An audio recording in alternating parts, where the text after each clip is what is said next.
बादल साहेब, अब अपनी छावनी यहाँ रखनी होगी। लेकिन यहाँ से शिवाजी कैसा मिलेगा? शिवाजी को पकड़ने के लिए हमको पुरंदर में जाना पड़ेगा। कौन कहता है शिवाजी पुरंदर में है? यह मालूमत नहीं चाहिए। शिवाजी कहाँ है वो हमें मालूम है। हमें पूरा यकीन है शिवाजी पन्हाड़ा में है। वहाँ बदतमीज राणो जी ने कुफरान करके हमें दगा दिया होगा।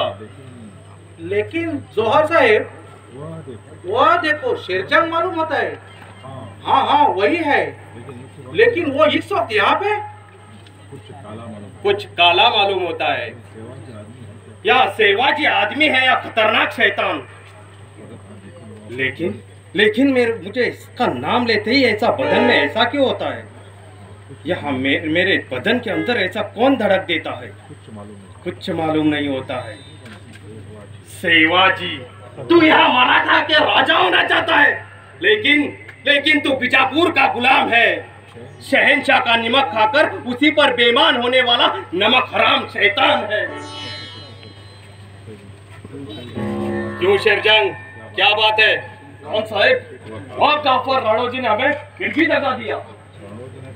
राणो जी ने दगा दिया? क्या कहते हो आप? जो आज मेरे नजर में आया वो, आखिर वो राणो जी अपने जात भाई को मिला। हम उसका पीछा करता था, हमें पूरा यकीन था यहाँ आज न कल शिवाजी को जरूर मिलेगा। लेकिन आखिर वो सच हुआ। अब क्या ये कहने आप यहाँ आए हो? जाओ उसी का पीछा करो, पकड़ लो उसे, जाओ। बादल साहेब,